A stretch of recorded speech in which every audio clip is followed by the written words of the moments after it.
आज इस खासकर आजकल जो एक प्रकार का माहौल बना हुआ है, जिसमें हमारे संत, हमारे प्रचारक ईश्वर के प्रति एक प्रकार का जबरदस्त प्रचार कर रहे हैं कि ईश्वर क्या है, ईश्वर कहाँ है, ईश्वर किसके लिए है। एक जिसको हम एक प्रकार का आध्यात्मिक जीवन कहे। आध्यात्मिक जीवन का सिर्फ यही मतलब है कि अपने आप को जानना, अपने आप को पहचानना, तुम कौन हो, तुम क्या हो,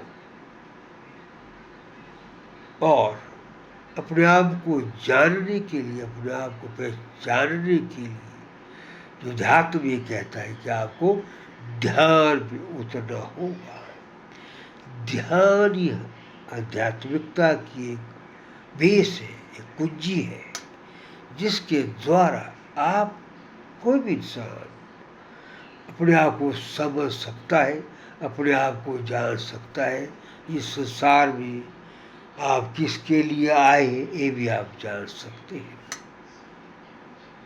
और जो साथ में देखा गया है कि जो हमारे संत पुरुष हैं, जो कथाएं का प्रचार करते हैं, ईश्वर का प्रचार करते हैं, उसका क्या मतलब है? अल्टीमेटली ईश्वर क्या है?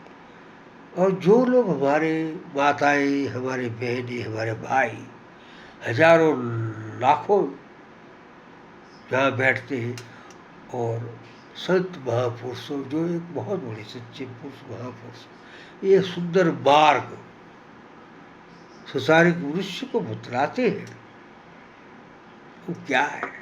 अल्टीमेटली जितने लोग आते हैं उनका आने का मकसद क्या है? व्हाट इज द गोल?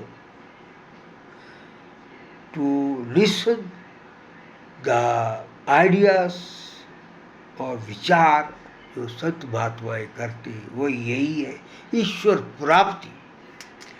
अब इसको बड़ा डीप एनालाइज किया जाए, वो राम कथा कर रहा है, वो कृष्ण कथा कर रहा है, वो शिव पुराण कर रहा है, वो गीता का उपदेश दे रहा है।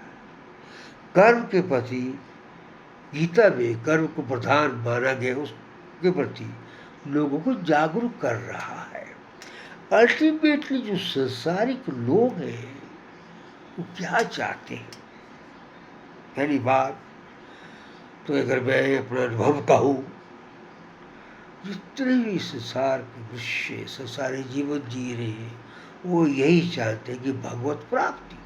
अब भगवत प्राप्ति में एक बहुत बड़ा व्यापक शब्द है, जिस अंतर्गत ये आता है कि उस मनुष्य का जो सुन रहे, देख रहे और कर्म कर रहे हैं, उसका जो साम्राज्य है, उसका जो वैभव है, बहुत सुंदर, बहुत आनंदित हो, पीसफुल हो, शांतिपूर्वक हो, टेंशनलेस हो, आनंद की पोजीशन हो।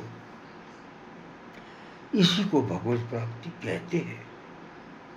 तो मैं जरूर कहूँगा ऐसे लोग जो हमारे संत महात्माओं के प्रवचन सुनते हैं, बहुत सुंदर प्रवचन देते हैं, फॉलो भी करना चाहिए। लेकिन अमूमन ये देखा गया है कि हजारों लाखों लोग सुनते तो है, जब वो घर की ओर प्रस्थान करते हैं तो अल्टीमेटली उस प्रैक्टिकली उसको फॉलो नहीं करते। एक बहुत बड़ी विडंबना है इस जीवन की, हमारे हिंदुस्तान की, हमारे प्रकार को संसार जीवन में उलझे हुए हैं। तो हम इतना ही चुन कहूँगा कि जो हमारे संत गुरु महात्मा हैं जो प्रचार करते हैं, बहुत सुंदर प्रचार कर रहे हैं। ऐसा मार्ग संसारिक मनुष्य को बता रहे जो सब कष्टों से मुक्त किसी भी इंसान को कर सकता, दुखों से, हर प्रकार के कष्टों से, हर प्रकार किसी भी प्रकार का संसार जीवन कष्टों से मुक्त कर देते हैं। आज एक प्रकार और देखा जाए एक संसारी जीवन है जहाँ म्यूजिक है, डांस है, इमोशंस है, चकाचौंध जीवन है जिसके अंदर मैक्सिमम लोग ललायत है, वो भी एक जीवन है। तो मेरा ये मानना है वो भी एक ऐसा, वो भी आनंदी जीवन है जिसमें डायनेमिज्म हो, जिसमें एक प्रकार का म्यूजिक, एक प्रकार का ऐसा प्रकार लिप्त जिसमें इंसान रहता हो, जहाँ आनंद है, जहाँ हर प्रकार का वैभव है, सारे जीवन, वो भी एक जीवन है।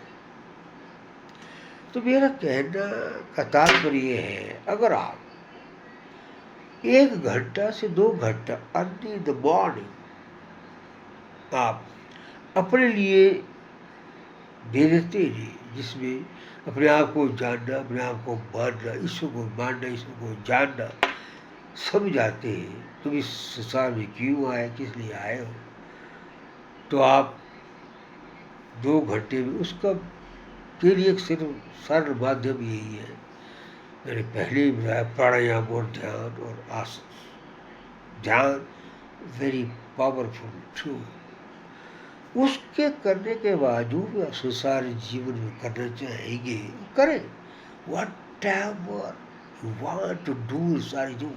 आपने कोई योगी नहीं बनना है, आपने कोई बहुत बड़ा एक वो नहीं करना है, आपने संसार जीवन में ही जाना है।